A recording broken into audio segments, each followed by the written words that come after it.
Jesus Christ, what a mess. It wasn't Christopher's first murder scene, far from it, but it was his first one like this. The living room had been torn to shreds, like a tornado had passed through, doors pulled off their hinges, tables and chairs smashed to splinters, family photos reduced to dust and decompressed glass. The bodies were the worst hit, like someone found the world's biggest blender and hit puree with the lid still off. Cameras flashed left, right and centre, documenting the scene so forensic could remove the bodies. Christopher's partner, Dean, was currently crouched down examining one of 4 large puddles of obliterated flesh with the odd piece of human shrapnel, namely teeth, fingers, toes, or a few strands of hair. This particular puddle had red hair. The 2 puddles across the room had blue eyes no bigger than a bonker marble. Dean held his hand to his mouth, trying not to be sick. Effing hell. How the F are we supposed to do this, Chris? You can't tell where the mother starts or the dad ends. They're just fricking puddles. Dean had always been too empathetic for the job. Chris had lost count of how many times he'd had to console him during cases like this.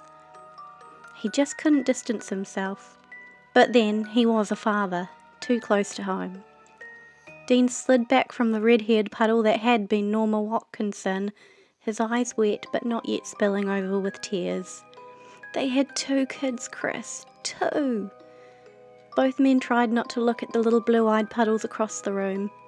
Norma had been so happy when she found out she was having twins only 3 years earlier. Her blue-eyed angels, Jordan and Jeffrey. Chris's stomach twisted and he swallowed hard. Last thing he wanted was to make another puddle. What on God's good earth could have done something like this? Dean choked out. I guess that's for the coroner to decide, Chris said, trying to sound impartial. But he would see those human puddles every time he closed his eyes. The neighbours were more than accommodating, answering Chris and Dean's questions. They imparted their theories with great enthusiasm. Too much enthusiasm in Chris's opinion.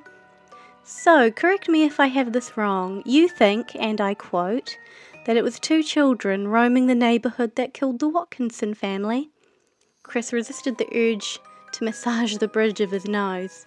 He could hear Dean suppress a chuckle. It's the truth, officer. Just ask anyone around here. They've been pestering us all week. Norma's was the only house they hadn't visited yet. Mrs. Hudson's age only made her story feel less credible, and the fact that only last month she was found wandering around in her nightie. And what was the nature of these visits, Mrs. Hudson? Chris asked, trying to sound like he was taking her seriously. Mrs. Hudson folded her arms, shivering despite the warm weather. Wouldn't call it a visit per se. None of us let them in. No one in their right mind should let them in. They weren't natural. She nervously fingered the gold cross around her neck. Dean snorted. They're just kids, for Christ's sake. What do you mean by unnatural, Mrs. Hudson? Chris asked, shooting Dean a warning glance. By this time, a small gathering of people had accumulated around Mrs. Hudson's lawn to listen in.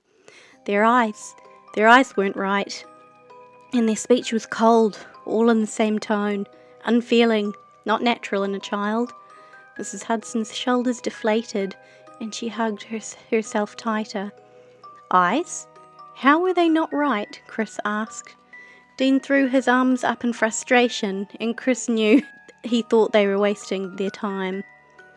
Black. They were pitch black, like black holes. They asked me to let them in. I shut the blinds and locked myself upstairs. Hell would freeze over before I let those demons in my house, Mrs. Hudson said, now visibly distressed, hugging her arms and rocking slightly, all while obsessively stroking her cross necklace. Mrs. Murphy, one of the young housewives of the street, wrapped her arms around her and offered to make her a cup of tea. I don't know about demons, officer, but she isn't lying or senile. I saw them too, on Monday. Mine's the first house on the street, so I guess they saw us first, she said, lightly rubbing Mrs. Hudson's arms to warm her. And I didn't let them in either. They scared me. Chris sighed and rubbed his temples. And do you think they had something to do with this? he asked, trying not to sound condescending. Mrs. Murphy stared at him, carefully considering her next words. I couldn't say. But what I can say is that we all heard Norma and Matt screaming at them to go away. Matt even threw something at them, dropping it from the second-story window. Mrs. Murphy began ushering Mrs. Hudson inside. Didn't hear anything after that. Chris practically melted into his armchair with a long sigh.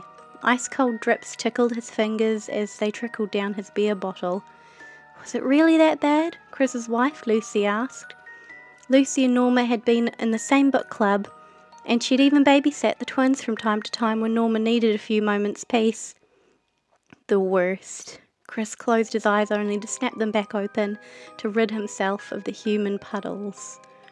Trust me, honey, when I say you really don't want to know. Lucy perched herself at the edge of the plush armchair next to him, her gold hair spilling over her shoulder. Any idea who did it? She sounded so hopeful.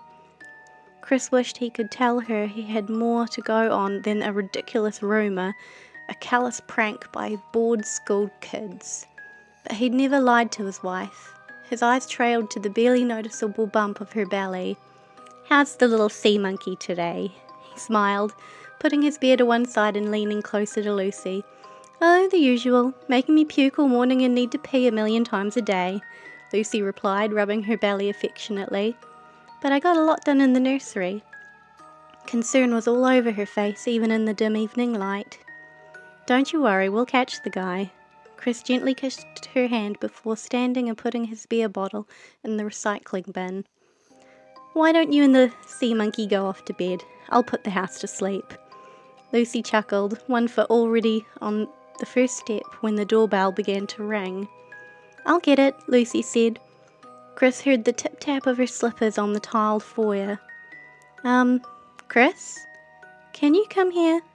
She sounded uneasy. Chris went to the door, half wishing he was still wearing his gun holster. What is it?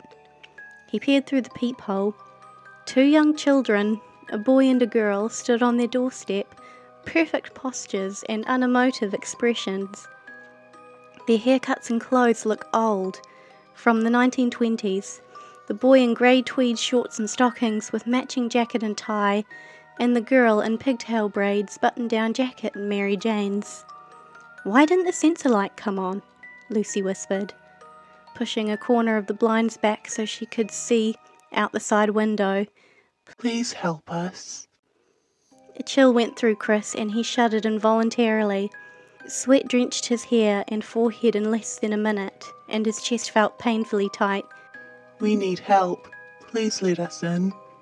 They spoke in perfect unison, their tone robotic and expressions unchanging. They didn't sound like they needed help. Don't let them in, Chris, please. He'd never seen Lucy look so scared. She had one hand protectively over her stomach. Chris sighed, pulling up the blinds to tell them to go away. Lucy screamed and Chris leaped back 1/2 mile in fright, falling onto his backside. The children's faces were pressed to the window, their tone changed, loud and forceful. Let us in. Their eyes were black. Chris's fear turned to rage. He'd seen teenagers wearing the same black sclera lenses at raves, hardly supernatural. Chris found his footing, growling as he opened the door and grabbed the children by their scruffs and pulled them into the foyer despite Lucy's pleas. What do you think you're doing, huh? Scaring the shit out of people, staying out all hours. Do you have any idea how much trouble you've caused? Crouched down at their eye level, Chris found their eyes even creepier. He couldn't tell if they were looking at him. Not without pupils. Where the hell are your parents? I have half a mind to arrest them for negligence. Lucy positioned herself as far back into the corner as she could manage, hugging herself as if her arms would form a protective barrier around their unborn child. The air felt thick, and breathing suddenly seemed like a chore. Chris swallowed hard and burst out in another sweat. Every fibre, muscle and brain cell told him to get out of his house. Tell you what, tell me where you live, and I'll take you home. He was surprised at the saccharine sweet tone to his voice, and it was shaking more than he'd care to admit. The children looked from Chris to Lucy, arching their heads to meet her eyes. The front door slammed shut. Lucy screamed. A series of bangs, clicks and slams resounded through the house as every door, window and latch shut on its own accord, locking them inside. The children exchanged Cheshire cat smiles, stretching far wider than humanly possible, like a fanged zipper from ear to ear.